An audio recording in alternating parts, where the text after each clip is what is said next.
Nous sommes bénis au nom de Jésus. Ne vous en faites pas. Par la grâce et la miséricorde de Dieu, 2026, le temple s'élèvera en ce lieu. Le temple du Seigneur sera bâti. Ce lieu sera transformé, changé. Au nom de Jésus-Christ. Amen. Nous sommes bénis dans le nom de Jésus et nous souhaitons la bienvenue à tous ceux qui nous visitent pour la première fois. Nous voulons également saluer tous ceux qui nous suivent via Internet, depuis l'Inde, depuis le Canada, depuis les États-Unis, depuis la France. Nous vous saluons au nom de Jésus. Et sachez que là où vous êtes, le Seigneur, la main du Seigneur n'est point limitée. Il vous touchera au même titre que nous, en présentiel au nom de Jésus. Que le Seigneur vous bénisse pleinement. Amen. Bien-aimés, alors donc ce matin, par obligation, par devoir, nous allons aborder un sujet, un thème assez sensible, très sensible, mais qui n'est pas un interdit biblique. Il n'est pas interdit, ce n'est pas parce qu'il est sensible qu'il est interdit d'enseignement ni de prédication, mais il est sensible à cause de sa complexité. Amen. Alors, si Dieu ne voulait pas qu'on en parle, si il y avait un seul sujet, un seul thème dans la Bible qui était interdit d'enseignement ou de prédication, cela ne serait pas mentionné dans la Bible. Amen. Mais si Dieu a pris soin de mentionner cela, c'est parce que cela est vital, cela est bon pour nous, bien-aimés. Nous abordons toutes les questions à la Beauvoir, sans faux fuyant. Nous ne fuyons aucun sujet, parce que par l'Esprit, par la grâce de Dieu, nous sommes capables de répondre à un certain nombre de questions.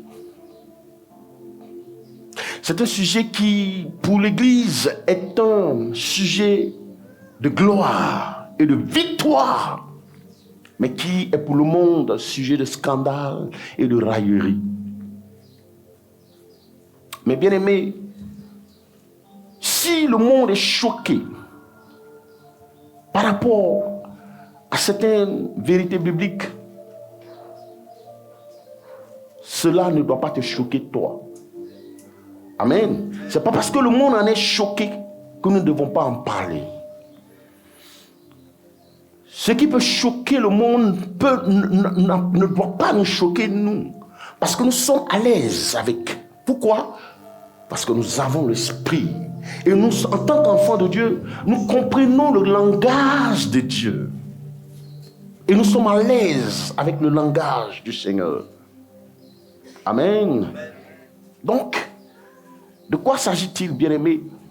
Il s'agit de la tentation de Christ, qui ces derniers temps fait l'objet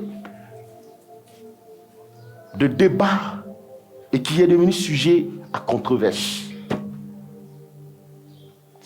Une certaine religion, comme à leur habitude, se lève pour dire qu'on vienne leur expliquer à eux, que nous leur expliquons comment est-ce que Jésus, notre Seigneur, notre Sauveur, qui prétend être Dieu et qui se fait appeler le Saint des Saints, puisse être transporté par le diable. Qu'on leur explique. Ils veulent qu'on leur dise comment est-ce possible que le Dieu Saint, 3 fois Saint, puisse être transporté par le Père, le prince des démons. Comment est-ce possible? Et malheureusement, c'est un serviteur de Dieu qui se sont prestés à l'exercice, à vouloir répondre, apporter une réponse à cette question-là, qui se sont invités à des débats, parce que je dis, ils se sont invités eux-mêmes. Christ ne les a pas invités, parce que le Seigneur ne nous a pas établis pour aller débattre avec des gens. Non, ce n'est pas de cela qu'il s'agit. Nulle part. Il ne s'est jamais agi de cela. Parce qu'il le dit aussi clairement, et je cite, selon Matthieu 13, verset 11, il dit, c'est à vous, c'est-à-dire à nous qui sommes ici ce matin, qu'a été donné de comprendre les mystères du royaume des cieux, mais à eux non. Dès cet instant, moi, pasteur Apia, je m'interdis tout débat public avec des gens qui ne sont pas capables, à qui la grâce n'a pas été donnée de comprendre les mystères du royaume des cieux. Parce que c'est peine perdue. Le Seigneur ne m'y invite pas.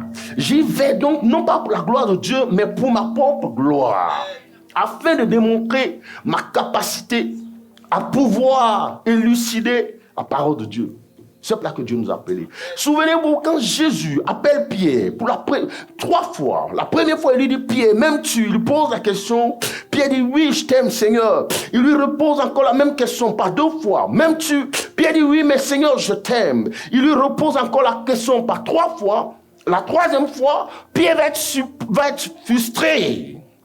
Parce que par 2 fois, la même question lui a été posée, il a apporté une réponse. Et le Seigneur qui connaît les cœurs lui pose encore la question. Le Seigneur avec qui il a toujours marché, avec qui il a dormi, avec qui il mange, lui pose encore la question de savoir s'il aime.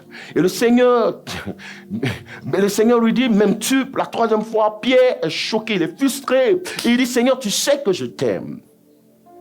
Et au Seigneur de lui dire, si tu m'aimes, Pierre, il y a une seule chose que je vais te demander. Le seul baromètre qui me permettra à moi de savoir que tu m'aimes, c'est que tu pèses mes brebis. Amen. C'est trop fort. Amen. Concentre-toi sur ma maison, sur ceux pour qui mon sang a coulé, ceux pour qui j'ai connu l'humiliation, j'ai été obligé de me faire homme. Ceux-là, concentre-toi sur eux, affermis-les par les enseignements. Il faut les faire asseoir. Il faut les paître. Donc, donne-leur le breuvage de la vie. Enseigne-leur ma vérité. C'est cela. C'est en cela que je saurai que tu m'aimes. Jésus n'a jamais dit à Pierre, celui que certains appellent, comment on appelle ça? Non, pas Saint-Pierre, mais le maître de l'église, quelque chose comme ça, qui détient les clés de l'église, d'après eux. Hein? Le premier pape. Ah, on dit c'est le premier pape. Alors donc, il y a tellement d'hérésie parce que les gens ne veulent pas s'asseoir pour méditer, pour étudier la parole. Alors donc, celui-là même, il ne lui a jamais dit, quand la Bible dit nous serons édifiés sur le fondement des apôtres et des prophètes, Christ demeurant la pierre centrale. Les apôtres ont eu pour modèle Christ. Et eux, maintenant, ils nous transmettent maintenant tout ce qu'ils ont appris du Seigneur. N'est-ce pas? Et ceux-là, le Seigneur ne leur a jamais dit allez à des débats publics. Mais concentrez-vous sur l'intérieur, sur ma maison, afin que mes brebis ne soient pas dispersées. Et il va plus loin, il dit, parce que, tu sais, Pierre, la seule raison pour laquelle mon peuple est détruit, ce n'est pas parce que Satan est fort, ce n'est pas parce qu'il a un pouvoir, mais c'est juste parce qu'il manque à mon peuple le breuvage. Mon peuple n'est plus abreuvé. Ces derniers temps, cette génération, au milieu de cette génération, le peuple n'est plus enseigné, le peuple n'est plus instruit, mais chacun y va de sa propre gloire. Et on y va avec ce qu'on appelle les artifices religieux. Et finalement, le peuple n'est plus assis, il n'a aucune assise. Et face aux réalités, aux épreuves, c'est fini, c'est la débandade. C'est la défaite, c'est la déchéance. C'est pourquoi, si tu m'aimes, Pierre, paie mes brebis. Ceux pour qui je suis venu, c'est magnifique. Et donc, les débats avec un certain nombre de religieux, c'est de l'orgueil spirituel. Est-ce que vous avez fini de perdre les brebis du Seigneur? Alors donc, quand ce matin, nous venons pour répondre à cette question, ne venons pas pour répondre à ceux-là. Non, ce n'est pas pour eux. Mais nous sentons obligés de le faire parce que, à cause de ceux de la maison, parce qu'effectivement, quand on lit Jean et Matthieu 4, à partir du verset 1 à 11, cela peut prêter à confusion. Pour être honnête, si on veut être honnête avec nous-mêmes, alléluia, sur cette question-là, parce que la question est posée. Dites-nous comment est-ce que le diable peut-il transporter Dieu? La question est posée, le texte le dit de façon littérale. C'est assez clair. Ce n'est pas à nier parce que c'est écrit. Alors, comment est-ce qu'on peut expliquer cela? Mais si on ne se permet pas, si on ne vient pas porter des éclaircissements, le peuple à l'intérieur peut être scandalisé. Alléluia. Et ils peuvent tomber donc dans le piège de ces personnes-là. Et c'est pourquoi nous leur disons, vous pouvez les taguer, ils peuvent suivre. Mais moi, je ne répondrai jamais à aucune de leurs invitations. Je ne les nomme même pas parce que je n'ai pas affaire à eux. Pas par peur, mais pour éviter des polémiques inutiles. Et ensuite, je répondrai jamais à aucune de vos invitations parce que c'est pas cela que Dieu m'a appelé. Donc, on peut lire Matthieu 4. Alors Jésus fut emmené dans le désert par l'Esprit. Ah, le décor est déjà planté là. Alors Jésus fut amené par l'Esprit Dans le désert pour être tenté par le diable. Pour être tenté par le diable. Ayant jeûné 40 jours et 40 nuits, Yes. après cela, il eut faim. Il eut faim. Et le tentateur s'approchant de lui dit, Et dit, si tu es fils de Dieu, si tu es fils de Dieu, dis que ces pierres deviennent des pains. ordonne que ces pierres deviennent des pains. Mais lui répondant, Jésus répondit, il est écrit, l'homme ne vivra pas de pain seulement, l'homme ne vivra pas de pain seulement, mais de toute parole qui sort de la bouche de Dieu. toute parole qui sort de la bouche de Dieu. Alors le diable le transporte dans la ville sainte. Alors le diable le transporta dans la ville sainte. Et le plaça sur... Ah, c'est écrit, hein. Il le transporta dans la ville sainte. Il le plaça sur le haut du temple. Ah, donc il faut rester là-bas. Et puis, donc tu as rester là-bas. L'autre micro, il dit, je suis beaucoup gestuel. Donc, j'ai tapé dessus, ça s'est coupé. Donc, je suis obligé de faire avec celui-là. Oui, vas-y. Donc, ça remonte. Oui, allô? Le diable le transporta dans la ville sainte. Le verset 5, le diable le transporta dans la ville sainte. Et le plaça sur le haut du temple. Et il lui dit, si tu es fils de Dieu, jette-toi en bas, car il est écrit, il donnera des ordres à ses anges à ton sujet. Selon le, comment on appelle ça? Psaume 91. Psaume 91, verset 12 à 13. Hein? Oui, il est bien écrit là-bas, oui. Et ils te porteront sur les mains. De peur que ton pied ne heurte contre une pierre. Jésus lui dit. Il est aussi écrit. Tu ne tenteras point le Seigneur ton Dieu. Le diable transporta encore. Ça ne s'est pas fait une fois, hein. Le diable va le transporter une deuxième fois. Sur une montagne très élevée. Lui montra tous les royaumes du monde et leur gloire. Et lui montra tous les royaumes du monde et leur gloire. Et lui dit, je te donnerai ces choses, si tu te prosternes et m'adores. Jésus lui répondit, retire-toi Satan. Car il est écrit, tu adoreras le Seigneur ton Dieu. Tu adoreras le Seigneur ton Dieu. Et tu le serviras lui seul. Alors le diable le laissa. Et voici des anges vinrent auprès de Jésus et le servaient. Et des anges vinrent auprès de Jésus et le servaient. On va acclamer le Seigneur pour sa parole.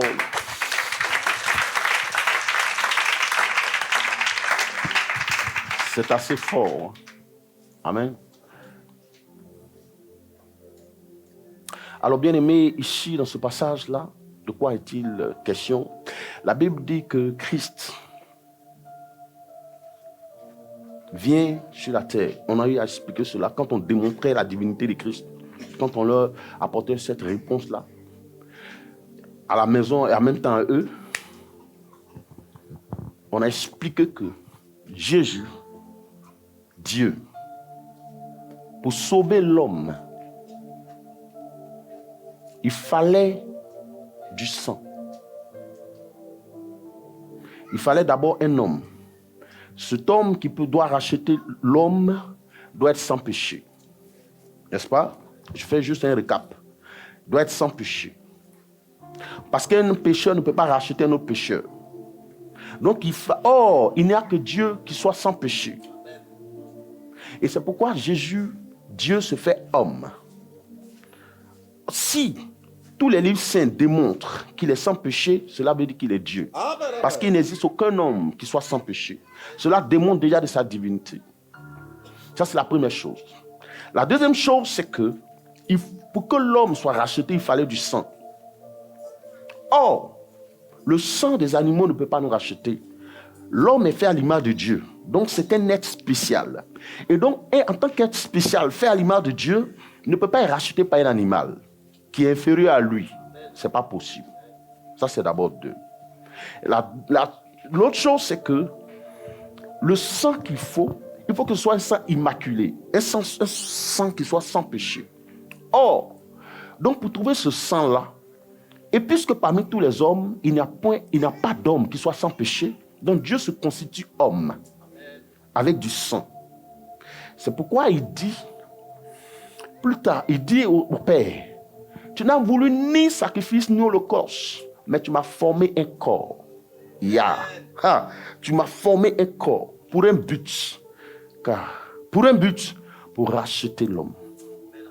Donc, il vient 100% Dieu et 100% homme. Donc, pourquoi, en tant qu'homme, parce que ce dont il est question ici dans ce passage, il ne s'agit pas de Dieu. Ici, ce n'est pas Jésus Dieu, c'est Jésus homme. C'est Jésus homme qui vient pour montrer à l'homme que tu es, que c'est possible. Qu'il est possible pour toi de dominer sur la tentation. Donc c'est le Jésus homme qui se présente. Parce que Dieu n'a pas besoin de jeûner. N'est-ce pas? Dieu ne jeûne pas. Mais c'est l'homme qui jeûne. Donc il jeûne 40 jours et 40 nuits. Donc, après ce jeûne, la Bible dit que le tentateur va s'approcher de lui. À un moment de faiblesse, n'oubliez pas, gardez à l'esprit Jésus homme. Jésus homme. Donc, à un moment de faiblesse, le diable connaissait le besoin et donc, il profite de cette faiblesse-là. Et la première chose qu'il lui dit, si tu es fils de Dieu, ordonne que ces pierres deviennent du pain afin que tu puisses te rassasier. Et la Bible dit, le Seigneur lui dit, il est écrit que l'homme ne vivra pas seulement que de pain, mais de toute parole qui sort de la bouche de Dieu. Première réponse, première bombe. Il dit ok. Il passe donc à autre chose. La Bible, c'est là maintenant que la polémique va commencer. Verset 5. Il le transporta dans la ville sainte, sur le haut du temple. Il le plaça, il le transporte sur le haut du temple et il le place là-bas. Et il lui dit, si tu es fils de Dieu, jette-toi en bas, parce qu'il est écrit. Donc, nous observons que le diable ne fait rien là. C'est-à-dire, tout ce qu'il fait, il cite la parole. Il connaît l'importance et la valeur de ce qui est écrit. Parce que ce qui est écrit a un caractère éternel, est frappé du sceau de l'éternité et est frappé du sceau de la vérité. Il sait que Dieu est saint. Ce qu'il dit, il le fait. Et donc, Dieu ne ment pas. Donc, il est respectueux de ses principes. Il sait ces choses. Et c'est pourquoi il lui dit, jette-toi. Parce qu'il est écrit là-bas, dans le psaume 91, versets 12 à 13, qu'il ordonnera à ses anges de te porter sur leurs mains, afin que ton pied ne heurte point contre une pierre. Il le transporta. Au verset 8 également, il le transporte encore une deuxième fois. Et donc, c'est de cela que nous allons parler. Comment est-ce que Jésus a pu être transporté par le diable? Écoute-moi, bien-aimé. Et donc, je sais que les gens nous suivent parce que beaucoup sont curieux de savoir ce que je vais dire aujourd'hui. Est-ce que je vais dire comment est-ce qu'il a été transporté? Donc, c'est ça la question. Comment est-ce qu'il a transporté? Bien-aimé, écoute-moi bien. Je m'adresse à toi et non à ceux du dehors. Mais quel que soit ce que je vais dire, parce qu'ils n'ont pas l'esprit, vous ne pouvez pas comprendre. Ça ne vous est pas destiné. Concentrez-vous sur votre Dieu. Et nous adorons notre Dieu. C'est quoi votre problème? Pourquoi vous voulez à chaque fois? Non. On ne vous répond pas parce qu'on n'a pas été appelé à cela. Mais sinon, on a les réponses. On a les réponses. On peut bien débattre avec vous. Mais ce n'est pas utile. Alors donc, bien-aimés, regardez ce qui va se passer. Quand nous lisons la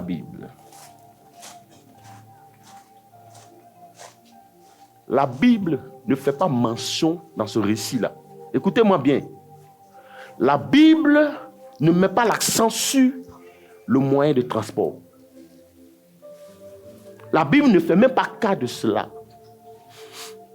La Bible ne parle pas du moyen de transport, du comment est-ce qu'il a été transporté. Non, la Bible n'en parle même pas.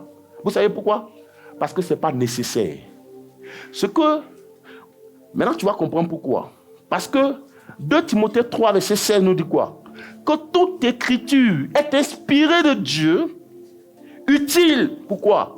Pour enseigner, pour convaincre, pour corriger, pour instruire dans la justice.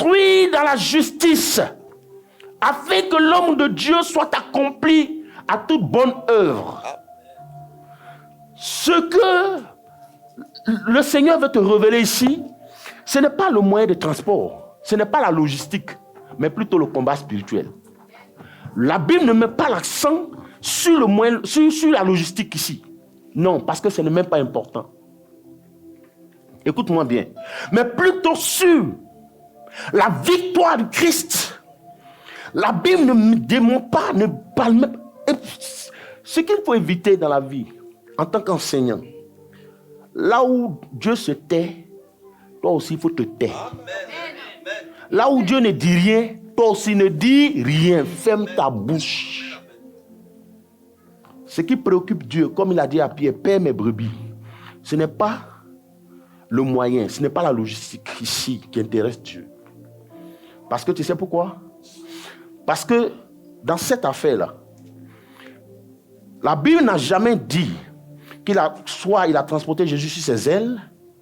La Bible ne dit pas non plus qu'ils ont marché. La Bible ne dit pas qu'il a mis au dos. Et la Bible ne dit pas non plus qu'il avait la domination sur le Christ et que le Christ lui était soumis. Non. Non, parce que Jésus avait le contrôle de la situation. Durant toute cette épreuve, écoutez-moi bien, je suis en train d'enseigner ce matin. Alors suis. Est-ce que vous me suivez? La Bible n'a jamais dit qu'il a pris le Seigneur sur ses ailes. Non. La Bible n'a jamais dit également qu'ils ont...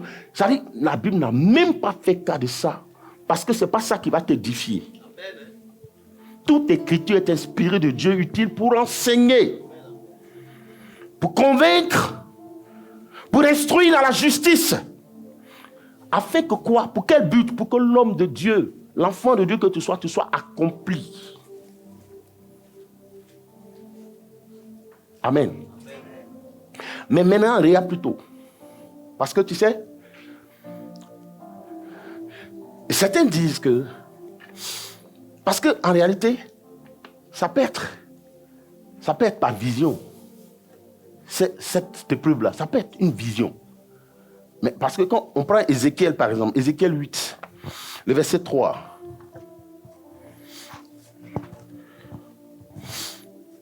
Excusez-moi. Il étendit une forme de main. Et me saisit par les cheveux de la tête. L'esprit m'enleva entre la terre et le ciel. Écoutez, il dit l'esprit m'enleva entre la terre et le ciel. Et me transporta. Dans une vision divine. Les choses étaient réelles, mais sauf que c'est pas vision. Amen. Les prophètes parfois peuvent vivre des choses réelles, mais sous forme visionnaire. Est-ce que vous comprenez? Il n'y a pas de vision. Apocalypse 4 également, à partir du verset 1 en 2. Jean fut ravi, il faut lire, pour qu'ils comprennent. Je vais revenir dessus, ne vous en faites pas, je vais donner tous les détails. Aussitôt, je fus ravi en esprit. Je fus ravi comment? En esprit. Je suis ravi en esprit. Écoutez bien cet enseignement. Je vous en supplie, vous tous qui êtes là. Suivez cet enseignement-là, parce qu'il faut que vous ayez les armes. Demain, tu peux être confronté à ces gens-là, par un collègue au bureau, zélé, avec un zèle amer, et qui cherche à te confondre. Il faut que tu aies les éléments. Amen. Parce que je vous ai dit, lors de la démonstration de la divinité de Christ, qu'on peut se tromper sur certains choix de sa vie, et on peut se rattraper. Mais l'homme n'a pas le droit de se tromper sur l'objet de son adoration. Non, parce que nous sommes nés pour adorer. Regardez, tous les hommes sur la terre adorent. D'une quelconque manière. Tous les hommes adorent. Qu'ils soient blancs ou noirs, ils adorent. D'autres adorent la lune, le soleil, les étoiles. Mais tout homme adore. Donc tu n'as pas le droit de rater l'objet de ton adoration, de te tromper là-dessus. On peut se tromper sur un boulot, sur une formation, mais tu n'as pas le droit de te tromper sur l'objet de ton adoration. Alors donc, il a été ravi en esprit. Maintenant, regardez. Ça semble plausible, n'est-ce pas? Moi, je peux être d'accord avec ça. Pourquoi, homme de Dieu? Parce que, regarde, l'histoire de Christ sur la terre, son vécu sur la terre, là, il y a des traces, il y a des éléments plausibles qui le démontrent et qui l'attestent. Moi, j'ai été en Israël, j'ai vu là où il est né. J'ai été voir. J'ai vu le Jourdain, là où il a été baptisé. J'ai vu la montagne des Oliviers. J'ai même prêché. Dans la délégation ce jour-là, quand on allait visiter la montagne des Oliviers, ils ont dit, pasteur, c'est toi qui dois intervenir. Waouh! Donc, je me suis arrêté sur la même montagne pour prêcher, au sommet de la montagne. Tout ça, c'est du réel. Mais, homme de Dieu, dis-moi, dans quelle nation il existe la montagne à partir de laquelle on peut voir toutes les nations de la terre? Est-ce que ça existe? Est-ce qu'il y a une nation dans laquelle on peut dire la montagne sur laquelle tu peux t'arrêter puis tu vas voir toutes les nations de la terre? Est-ce que ça existe? Ça veut dire que ça ne peut pas. Tu comprends, non? Il n'y a pas une seule montagne dans aucune nation sur laquelle on peut s'arrêter et puis voir toutes les nations de la terre en même temps. Ce n'est pas possible. Ça n'existe pas. Ça n'existe pas. Donc, l'idée de vision semble plausible. Maintenant, ça c'est un. La deuxième chose que tu dois savoir, il faut lire Matthieu 4, le premier verset. Qu'est-ce que la Bible dit? Matthieu 4, verset 1er. La Bible dit ceci. Aujourd'hui, on va enseigner. La Bible dit... Jésus fut emmené par l'Esprit dans le désert. Écoutez, regardez ce qu'il dit. Jésus fut amené par l'Esprit dans le désert. Pourquoi? Pour être tenté par le diable. Pour être tenté par le diable, c'est assez clair. Ça veut dire que donc la tentation est voulue par Dieu. C'est une épreuve voulue. Dieu ne tente pas, mais Dieu permet l'épreuve. Parce qu'après chaque épreuve, il y a une gloire. Dieu ne tente pas, parce qu'il n'est pas habité par le diable, par le mal, mais cependant Dieu peut permettre une épreuve, comme le cas de Job. Je vous ai dit que nous sommes en train d'enseigner ce matin. Comme le cas de Job, Dieu peut permettre l'épreuve. Donc, quand la Bible dit qu'il a été transporté par le Saint-Esprit, pourquoi? Pour être tenté par le diable. Ça veut dire que l'épreuve est voulue. Et comme il a dit, je ne suis pas venu pour faire ma volonté, mais la volonté de celui qui m'a envoyé. Donc, il se soumet à l'épreuve. À cause de qui? À cause de toi et moi. C'est Jésus, homme, qui est en train de te démontrer qu'il est possible de dire non à la tentation et de triompher de la tentation. Donc, il se prête à l'exercice pour que tu saches, pour que tu ne dises pas. Mais c'est Jésus, homme, qui était tenté là. Parce qu'il a été exposé comme nous à toutes les réalités. Il a connu la faim. N'est-ce pas? Il a été éprouvé. Il était dans le désert. Est-ce que vous me suivez? Donc, il est éprouvé au même titre que nous. Parce que Et là, Hébreu 4, verset 15, l'atteste. Car nous n'avons pas un souverain sacrificateur qui ne puisse pas compatir à nos faiblesses. Car nous n'avons pas un souverain sacrificateur qui ne puisse compatir à nos faiblesses. Au contraire, il a été tenté comme nous en toutes choses, sans commettre de péché. Amen. Alléluia, acclame ça. Donc, dans cette épreuve, c'est sa nature humaine qui a été mise en évidence. C'est sa nature humaine qui a été soumise. La Bible ne nous dit pas qu'au cours de cette épreuve-là, il était groggy. C'est-à-dire qu'il était sous la domination du diable. Non. C'est lui qui avait le contrôle. Parce que si il lui était soumis, s'il était sous la domination, il n'allait pas pouvoir répliquer. Mais c'est lui, c'est-à-dire qu'il est resté maître de la situation. Il avait le contrôle de la situation.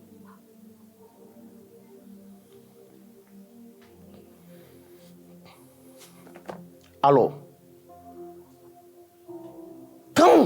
chaque fois que... Pourquoi Jésus a fait ça? Pourquoi il s'est laissé tenter? Je dis, c'est à cause de toi pour te montrer. Et regarde, comme je le disais tantôt, la Bible ne met pas l'accent sur le moyen de transport, sur la logistique, mais plutôt sur le combat spirituel. Et chaque fois que le diable lui dit, il est écrit. Et chaque fois que le diable lui parlait, Jésus disait, il est écrit. Il est écrit. Il va à cette épreuve pour toi, pour te montrer, te démontrer, te donner la preuve que tu es capable, toi aussi. C'est-à-dire, regardez, dans l'histoire du christianisme, c'est le plus grand combat spirituel que Christ a mené. Écoutez-moi bien. Je ne sais pas, je n'en connais pas un autre, où il a été confronté au diable, où il y a... Non. C'est-à-dire que quand on parle de combat spirituel, voici le modèle de combat spirituel le plus grand que Christ a mené. Écoutez-moi bien. Donc, dans ce désert-là, il est confronté au diable. Et le Seigneur a vaincu le diable sans miracle, sans onction, sans coup de poing, sans le feu, sans les flèches, sans rien de tout ça. Mais juste à partir de la parole. À partir de la parole uniquement, simplement. Qu'est-ce que Christ est en train de te démontrer ce matin?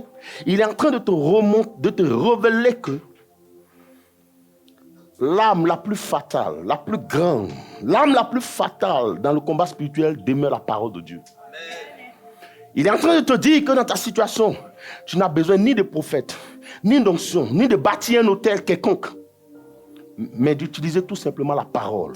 Parce qu'en elle se trouve l'onction, la prophétie, les promesses et la puissance de Dieu. En elle se trouve tout. C'est ce que le Seigneur est en train de démontrer. Regardez, sans coup de poing, sans onction, sans démonstration d'aucune puissance, sans miracle, aucun. Frère, est-ce que Dieu nous parle ce matin? C'est pourquoi à la Beauvoir, je vous dis toujours que ton miracle se trouve dans la parole. Prends les paroles du Seigneur et confesse-les. Regardez, la Bible dit que Jésus, il y a un homme qui était possédé. La Bible dit quoi? Et Jésus chassa les démons par sa parole. Parce que l'onction se trouve dans la parole. La puissance se trouve dans la parole. Le feu se trouve dans la parole. Parce que la parole est Dieu. Ce qu'il a dit, il le fait. C'est par elle que le monde a été créé. Tout se trouve dans la parole. Il n'est pas question de bâtir un autel, car l'autel le plus grand était déjà élevé. C'est l'œuvre de la croix. Il n'y a plus d'autel à bâtir. Il te suffit maintenant, comme ton maître, comme ton Seigneur, d'utiliser la parole. Et qu'est-ce que Satan fait? Satan utilise parfois nos faiblesses. Par exemple, le désert et la faim. Parce que, regarde, quand il va venir, très souvent, qu'est-ce qu'il utilise? Il utilise la parole. Hein. Il va dire, mais... Il vient voir la sœur qui est dans les épreuves pour dire, mais n'est-il pas écrit dans votre propre Bible que Dieu est amour, qu'il est miséricordieux? C'est vrai ou c'est faux? Est-ce que quelqu'un m'a posé cette question? Un de mes jeunes frères, commissaire, maintenant il est très élevé. Il est venu un jour s'approcher de moi et il m'a dit ceci. Il dit, grand frère, je veux comprendre. Parce qu'il dit, mais je veux que tu me dises, avec toute la grâce que tu as, que Dieu t'a faite, la vie, là, toi tu la ressens comment? Tu la vis comment? Merci ma fille, tu es bénie. Ah. Donc, il dit, dis-moi, il dit, non, franchement, ce soir-là, je veux que tu me dises, parce que quand je pense à toi, je ne comprends pas, quoi, ça me fatigue. Bon, voilà maintenant, par exemple, ta femme et tes enfants sont au Canada là-bas. Toi, tu vis seul ici. Tu n'as pas de maîtresse. Tu ne bois pas. Tu ne fumes pas. Pourtant, Dieu t'a béni. Maintenant, il faut me dire, la vie, là, toi, tu la ressens comment même? Il dit, j'ai une deuxième question. J'ai dit, oui, c'est laquelle? Il dit, dis-moi sincèrement, toi, tu es pasteur. Et c'est vous qui dites que Dieu est amour, non? Il est miséricordieux, non?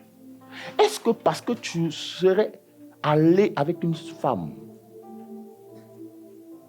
Dieu le miséricordieux est bon en amour, riche en bonté, va-t-il te fermer le ciel juste parce que tu es allé avec une femme qui t'aime? Ça, c'est le diable, ça. Parce qu'il est écrit. Il est écrit, non? Je lui ai dit, il a aussi écrit que... Il m'a dit, est-ce qu'il va te fermer le ciel? Il dit, oui, il va me fermer le ciel. Tu sais pourquoi? Parce qu'il est écrit que ni les adultères, ni les impudiques, ni les meurtriers n'hériteront le royaume des cieux. C'est fini. Le combat est terminé. Il m'a prévenu.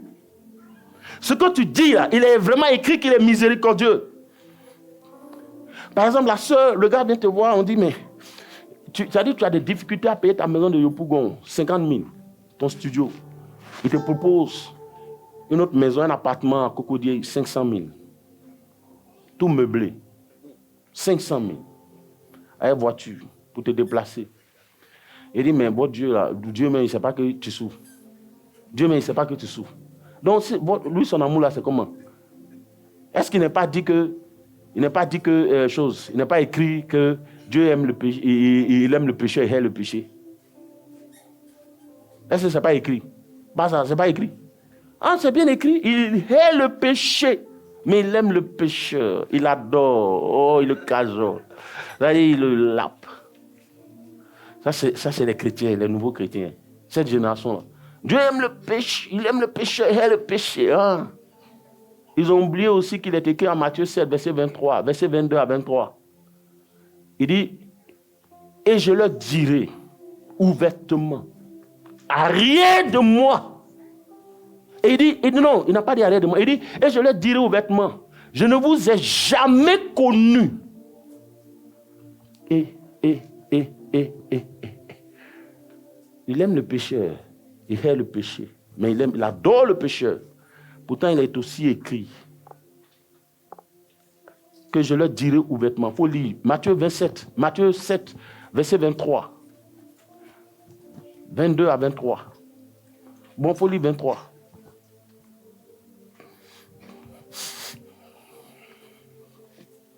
Alors je leur dirai ouvertement. Alors je leur dirai ouvertement. Ça dit je ne vous ai ça dit sans embâche. Colo, d'après le pasteur dit colo. Ça dit, il sans détour, hein? Il dit, je leur dirai ouvertement, au vu au su de tous.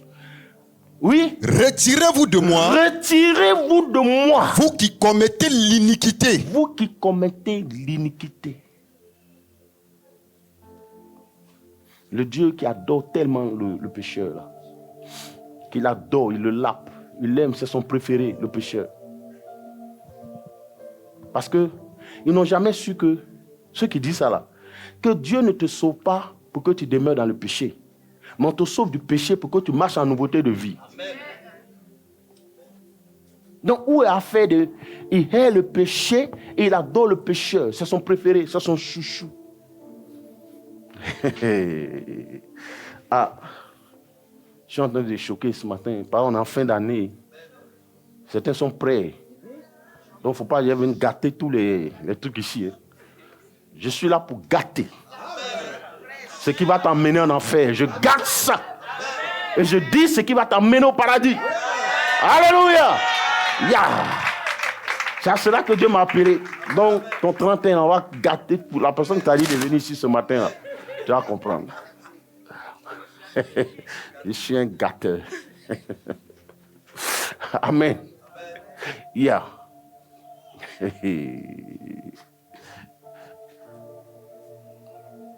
Le diable utilise la faiblesse. Maintenant, regarde. On va parler de 3 tentations avant d'avancer. Il dit, quand il dit, il propose le pain au Seigneur, il dit, transforme ses pieds en pain. Parce qu'il sait que Jésus en est capable. Il sait qu'il en est capable. Mais Jésus a dit non. Vous savez comment on appelle ça? Ça, c'est l'orgueil spirituel. Ça dit que c'est ça là. C'est utiliser la puissance hors de la volonté de Dieu. Ça veut dire que parce que tu as l'onction, c'est vouloir utiliser l'onction, c'est-à-dire la puissance hors de la volonté de Dieu. Jésus a dit non. Jésus est en train de dire que l'homme que tu es là, tu dois te nourrir de 2 choses, de 2 éléments. La nourriture physique parce que tu es un être physique, mais en plus, pour la nourriture spirituelle qui est la parole de Dieu, c'est elle qui nourrit l'âme. Parce que la Bible dit toutes les bénédictions que tu veux sont enfouies dans ton âme. Tu prospéreras à tous égards comme prospère l'état de ton âme. Toutes les bénédictions sont enfouies dans ton âme. Donc si ton âme, telle ton âme est telle tu es, si ton âme est faible, quelqu'un qui ne mange pas, Caroline, mais la personne va... Mais tu deviens faible. Et Jésus était. C'est ça. Et donc il a vu la faiblesse, donc il voulait frapper dessus. Est-ce que tu peux faire de rester là 10 jours sans manger, sans boire? Mais tu vas t'épuiser. Tu vas avoir faim. Donc c'est comme ça ton âme. On dit, bénédiction que tu veux là, ce n'est pas dans la main de ta grand-mère. Elle ne peut rien enterrer. Vous parlez comme les Ivoiriens ne peut rien créer. Elle ne peut rien créer. Ça dit tout est dans ton âme ici. Mais c'est parce que ton âme n'est pas nourrie de la vraie nourriture. Aujourd'hui là, tout ce à quoi on assiste, c'est ce qu'on appelle ça les artifices spirituels. Les artifices religieux. C'est du spectacle religieux. Et puis après, quand tu sors, tu es vide. Un païen te pose une question sur ta propre parole. Tu n'es même pas capable de répondre. Tu ne sais rien, tu es vide.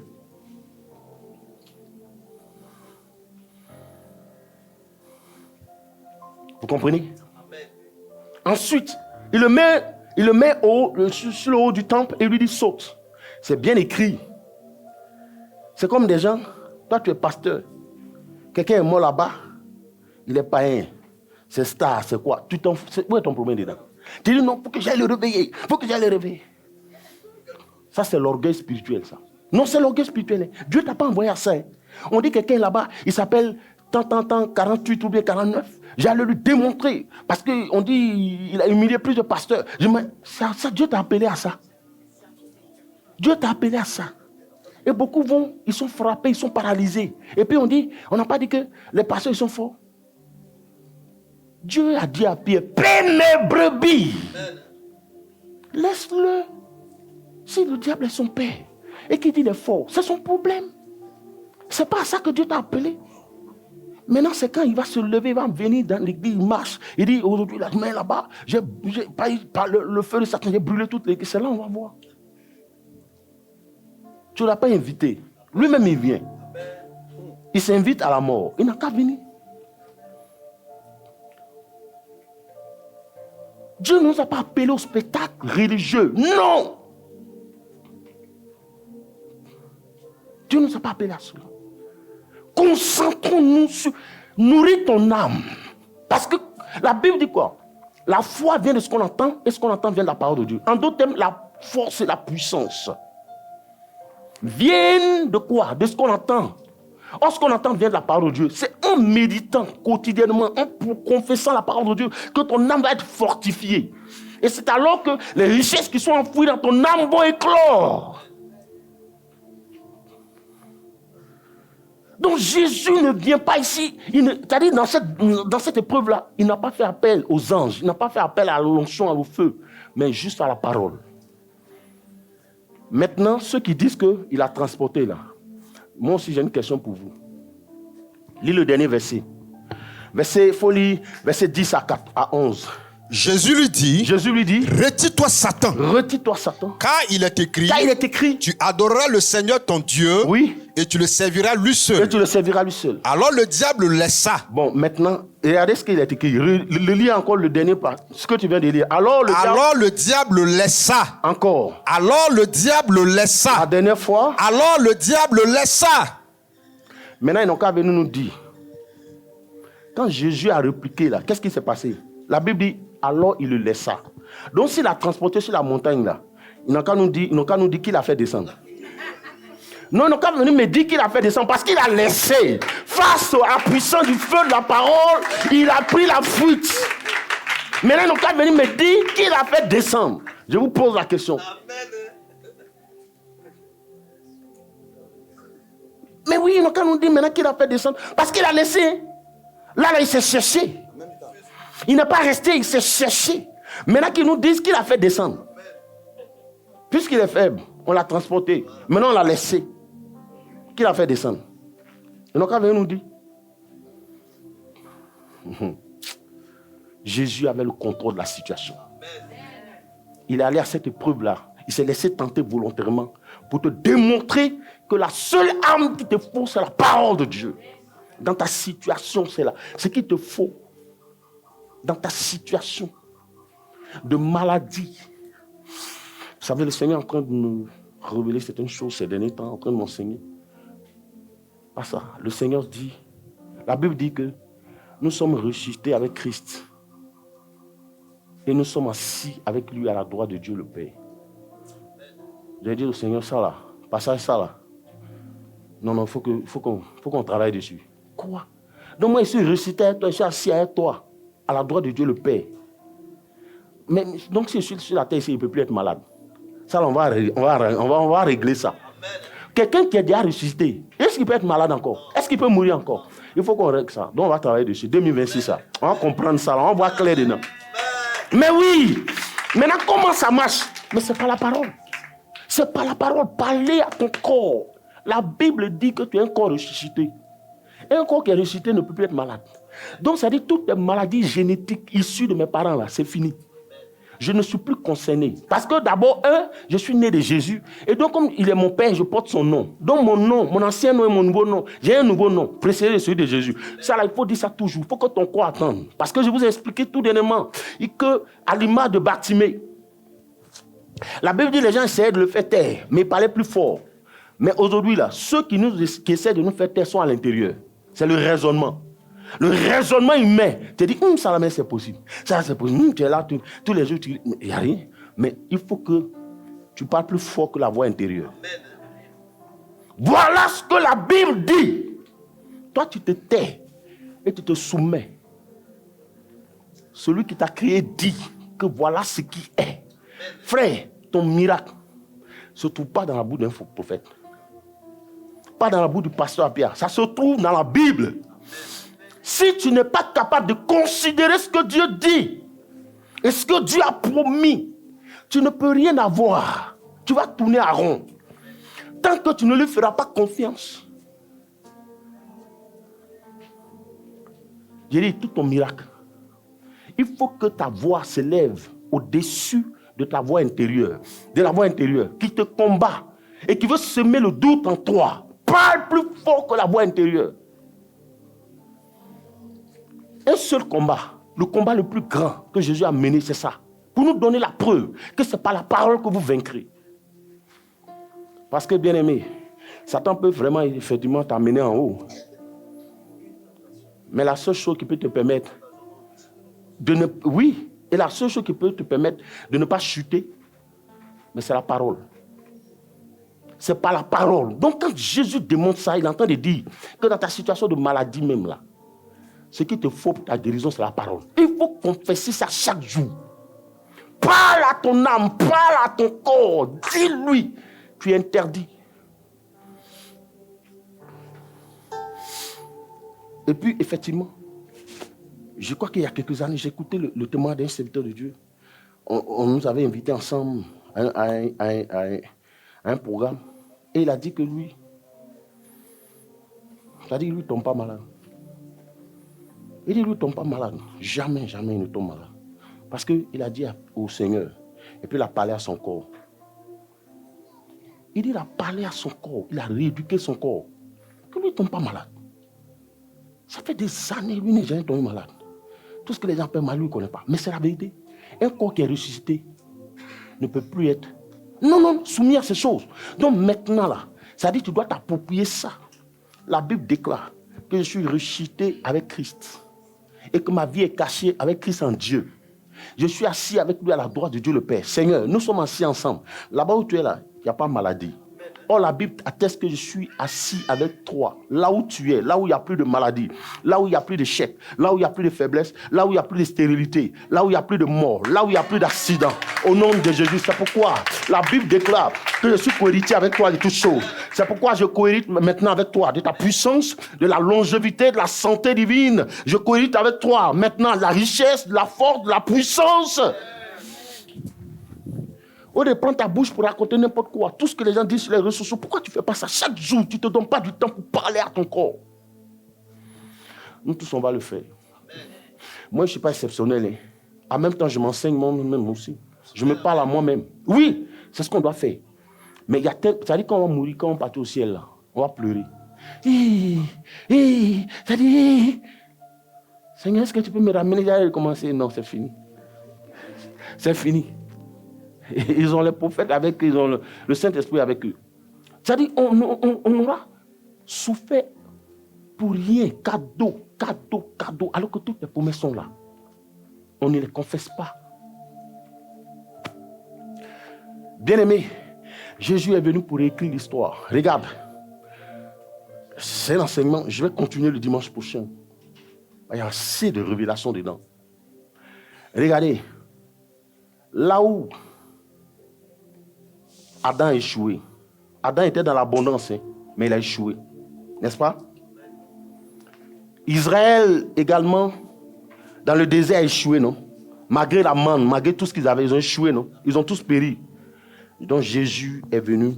Pendant qu'ils ont marché 40 ans, Dieu leur a donné chaque année jusqu'à 40 ans, espérant qu'ils allaient se ressaisir, mais ils ont échoué. Après 40 ans. Jésus, lui, vient dans le même désert, sans eau, sans nourriture, sans climatisation, rien. Là où Abraham a échoué dans l'abondance, lui, il a triomphé, il a réussi. Où Israël a échoué dans le désert, lui, il a réussi. Est-ce que vous me suivez? Donc, il est venu réécrire l'histoire, c'est-à-dire te remettre à ta place, te remettre à nouveau dans ta position initiale. Il est venu rectifier par la tentation. Oui, il est venu corriger ça. Là où les autres ont échoué, lui, il a réussi. Adam a échoué au milieu de l'abondance. Il a échoué. Jésus a réussi dans le désert sans rien, sans nourriture, sans rien, sans véhicule, rien du tout, mais il a réussi. Israël avait la manne. Ils avaient Moïse qui leur parlait tout le temps. Ils voyaient la face de Dieu. Et là où Moïse même a échoué, Moïse 40 jours dans la présence de Dieu, quand il est sorti, il a échoué. Jésus, 40 jours dans le désert, il a réussi. Alléluia. Oui, il a réussi. Il a réussi. Pour te dire que toi aussi, tu peux réussir.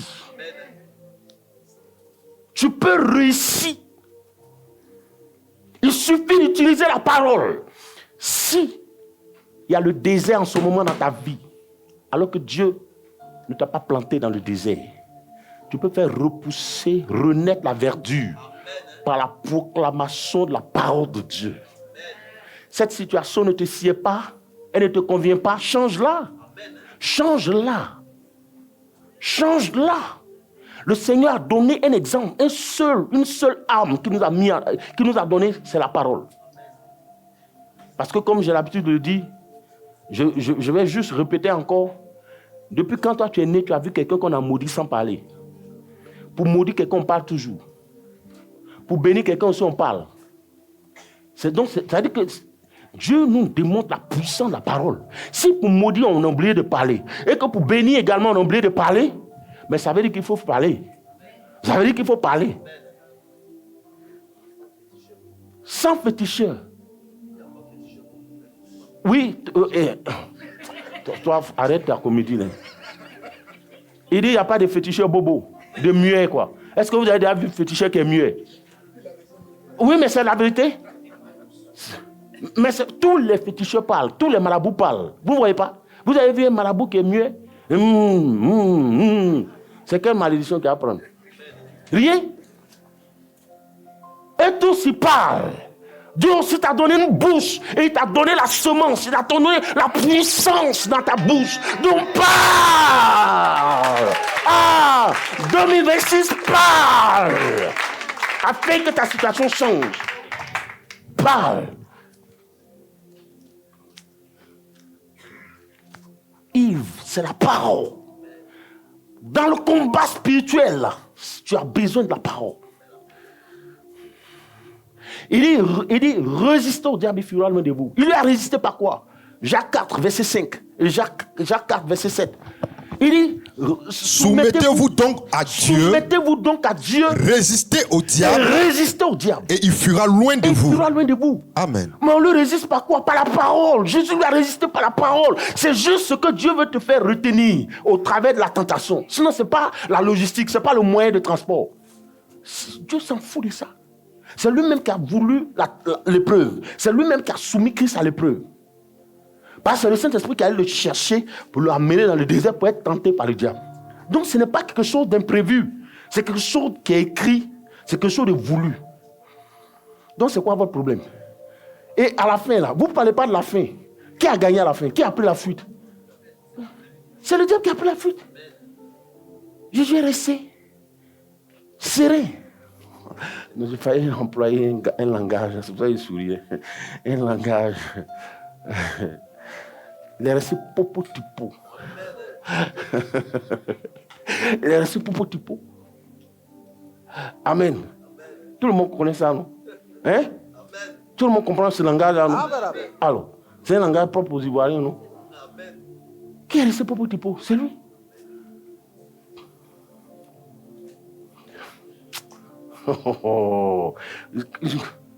D'après eux-mêmes, il a transporté. Vous n'avez pas honte. Vous croyez que nous, ça nous dérange. Donc c'est ça là vous allez faire. C'est ça vous allez dire pour nous enlever de l'église, quoi. Et puis nous, on va aller vous suivre. Non, vous avez menti. Vous perdez votre temps. C'est peine perdue. Vous avez échoué. On n'a pas à vous répondre là-dessus. Daniel a dit, et ses amis ont dit à Nebuchadnezzar, il dit, si tu veux là, il faut nous mettre dans le feu. Mais nous, on ne va pas se prosterner devant la statuette. Notre Dieu que nous servons nous libérera. C'est-à-dire, qu'il est transporté ou pas, nous, c'est la fin qui nous intéresse. Et l'enseignement que Dieu voulait nous donner au travers de cette épreuve-là, c'est ça qui nous intéresse, nous. C'est pas ce que vous racontez là, parce que vous ne savez même pas, vous ne comprenez pas, vous n'avez pas l'intelligence pour comprendre ça, parce que vous n'avez pas l'esprit de Dieu. Vous ne pouvez pas comprendre. Ça ne vous concerne pas. Donc vous croyez que c'est en disant ça sur les réseaux sociaux que ça va nous refroidir? Non, vous n'avez rien compris. Arrêtez votre comédie. C'est une perte de temps. Nous sommes à l'aise. Et notre salut ne dépend pas de s'il plaît à Dieu. Notre salut, c'est une assurance. Nous avons l'assurance de notre salut. Tant que nous sommes en Christ et que nous marchons dans ses voies. Ce n'est pas peut-être.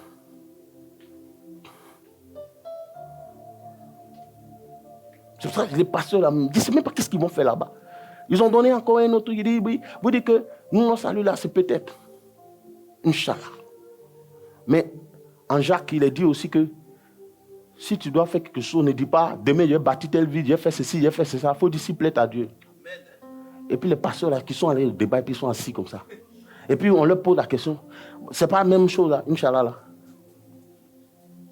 Et puis ils sont assis. Qui vous a invité? Vous allez parler au nom de qui même?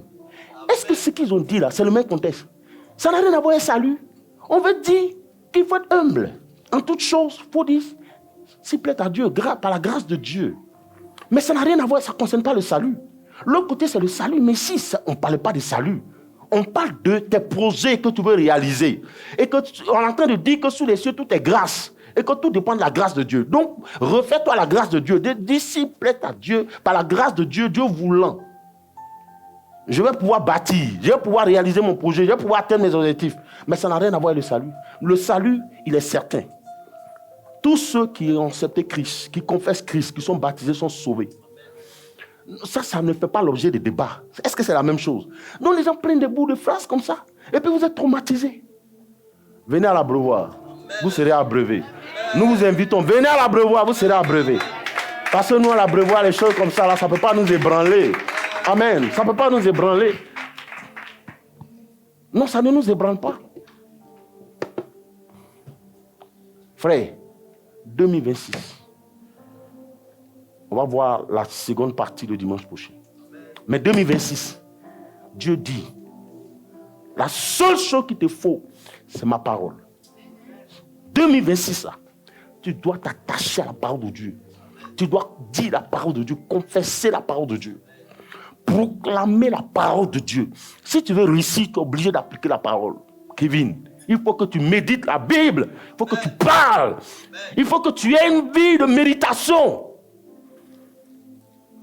C'est important. Si tu vois un tableau que les gens veulent te présenter, c'est un tableau noir, alors que Jésus a écrit un tableau, peint un tableau blanc pour toi par le sang de la croix, mais il faut parler. Il faut que tu envoies. Il faut que tu dises ce que la Bible dit. La révélation du fait du changement de nom, ce n'est pas un jeu. Mais c'est parce que vous n'appliquez pas. C'est parce que vous n'appliquez pas. Je vais juste m'arrêter là. Frère, depuis quand tu as vu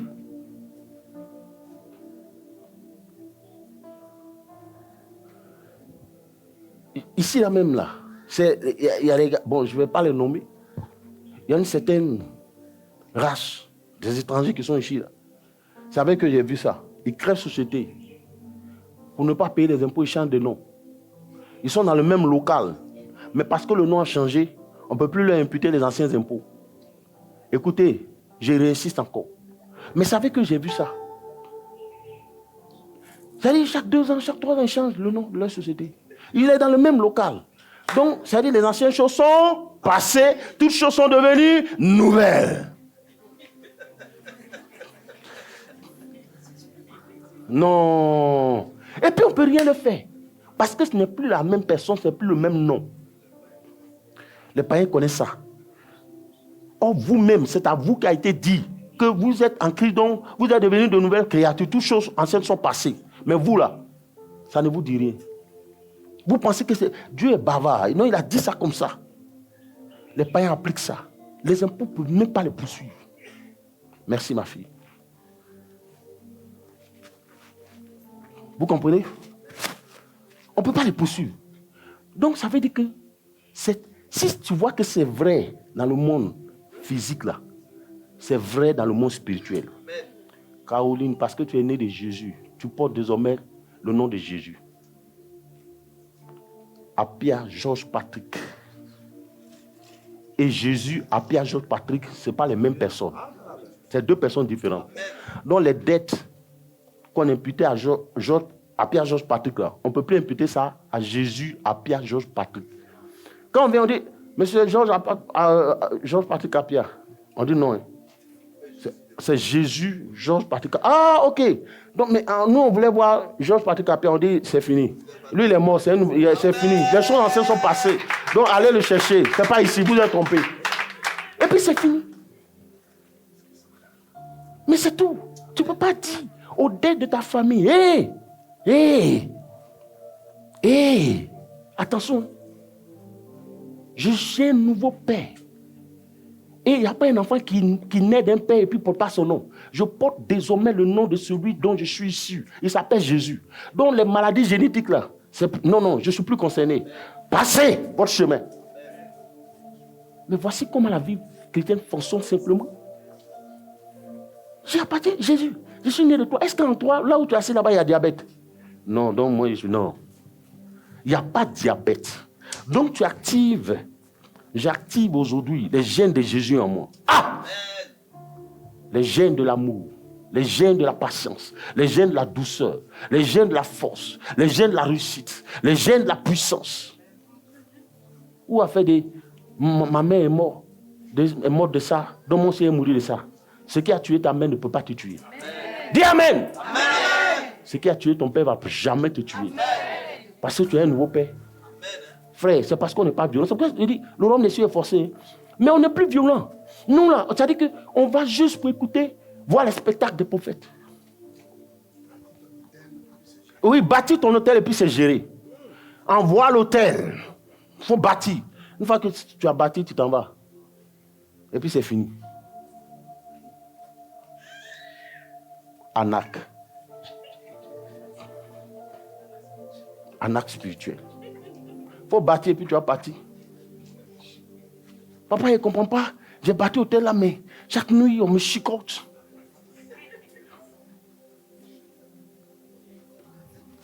Il y a une de mes filles, ici même, mais je ne dirai pas le nom.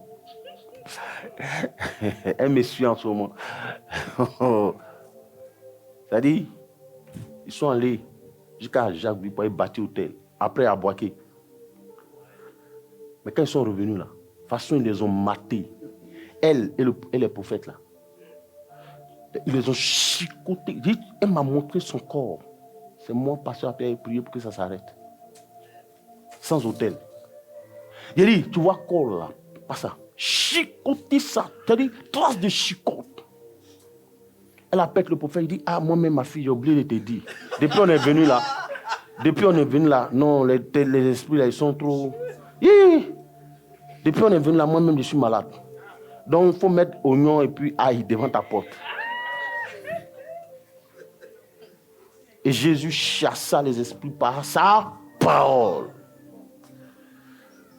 J'ai prié. Les bâtisseurs d'hôtel, ils vont vous chicoter bien même. Tu vois des trucs comme ça?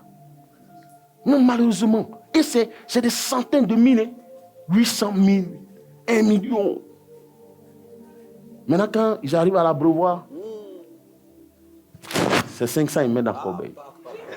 Parce qu'il dit que le pasteur va tout faire. Ce que vous faites là, est-ce que c'est normal? C'est pas sérieux. Oui, c'est pas sérieux.